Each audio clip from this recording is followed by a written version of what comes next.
We're joined now by one of Eric and Lyle Menendez's attorneys, Mark Garagos. Mark, good morning to you. Have you spoken to Lyle and Eric since this happened, and what's their reaction? Well, I think I had already prepared him for it.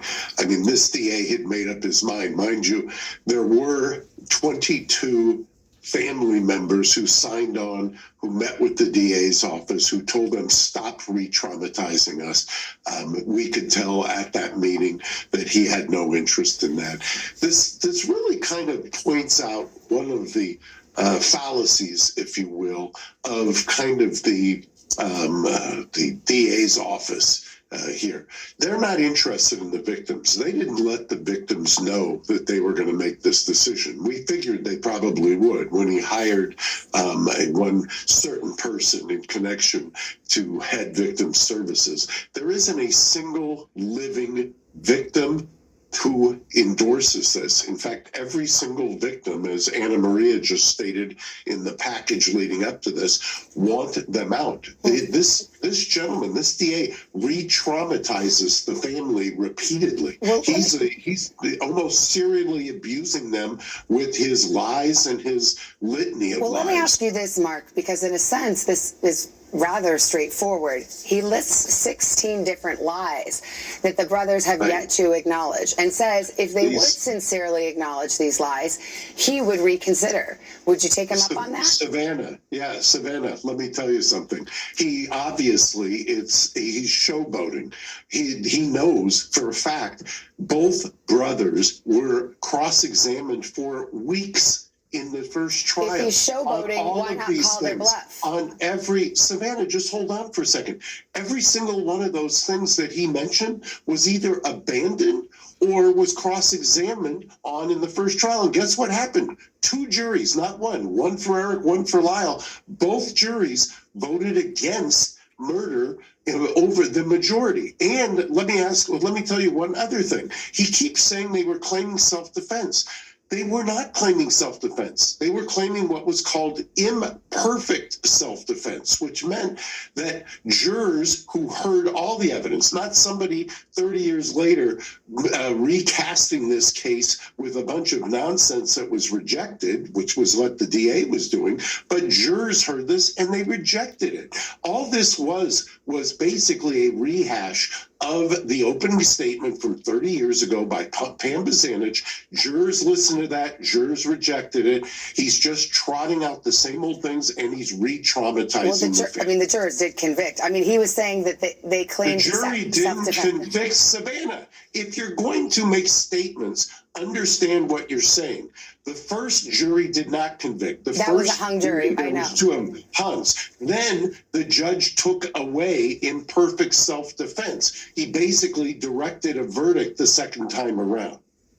Well, that's right, but they did claim at trial that they feared for their lives, and that was the reason for the murder. That was all the evidence that was presented at the first trial was truncated and not presented at the second trial. Okay, so here let's get the facts out there. Let's not do what he did and just reinvent facts. Well, okay, well, let's set that aside for the moment, because as you say, you don't want to litigate the past, you want to go forward.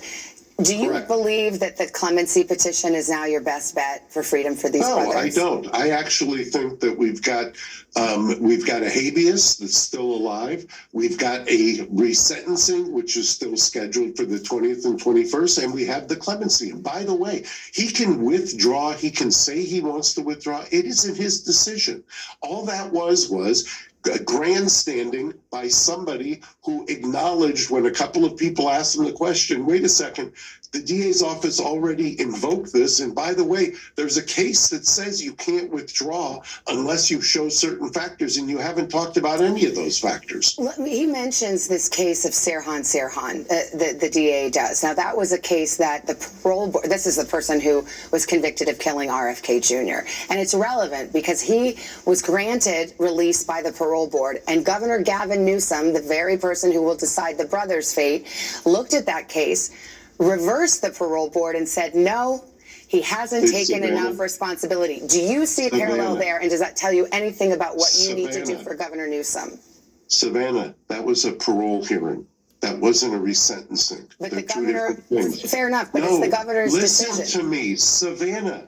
You can't go and say, I'm going to pick up an issue of a parole hearing and what was said in the parole hearing after the parole board acted and say, okay, now I want to take those statements and I want to apply them to a resentencing hearing, which is a completely different legal Well, I'm talking, proceeding. correct, but That we're is talking about why clemency. that- We're talking about a Savannah, clemency petition, not a resentencing, something in the hands of Governor Newsom, who perhaps has shown that he wants to see this Savannah. acknowledgement. I'm just asking you if that changes your strategy at all. And what I'm asking you, Savannah, is if you want to talk about, which is what we started, the press conference that had to do with resentencing, what I'm telling you is you took the bait, just like the DA did, and started talking about a parole hearing when what the DA was up there, presumably doing his dog and pony show, was about a resentencing hearing. They're two different proceedings, as you said. Which I'm There's trying to- three different avenues. I'm trying to One change- doesn't have anything to do with I understand.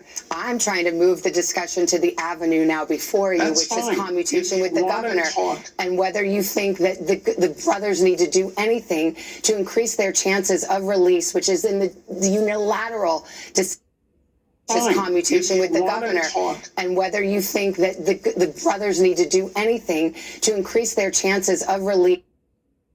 The discussion to the avenue now before you, That's which fine. is commutation If with you the want governor, talk- and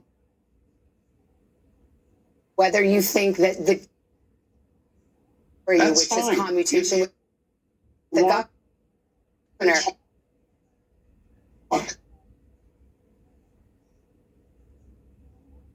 To the avenue now before you, That's which fine. is commutation If with the you governor. talk-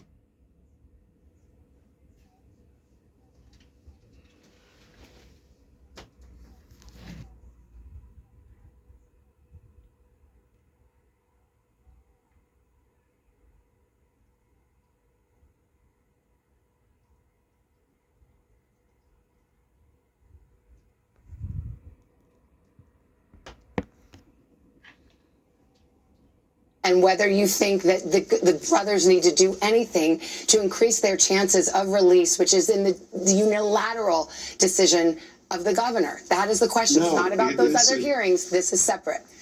Okay, and once again, just so that we don't confuse people, and I understand why you're confused, because you listen to the DA could be confused and try to confuse the public.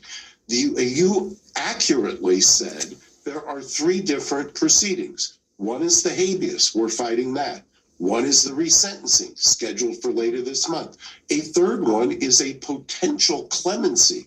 Saran was neither of the last two, and arguably had something to do with the parole board. But that is not what we're talking about. It was not what the press conference was about. All that was a distraction, which worked well because now you're asking me about it. Well, I don't If have you're time asking me to. This about is fun, Saran- and it reminds me of the old court TV days with you, Mark. And we could, if I had It 10 does, more minutes, we would meet. because I was going to say the same thing. It's easier to be a legal commentator than it is to actually try a case and have to adhere to legal standards. True. But I think I made my point and you made yours, so we'll leave it there until the next time, Mark. Thank you so much.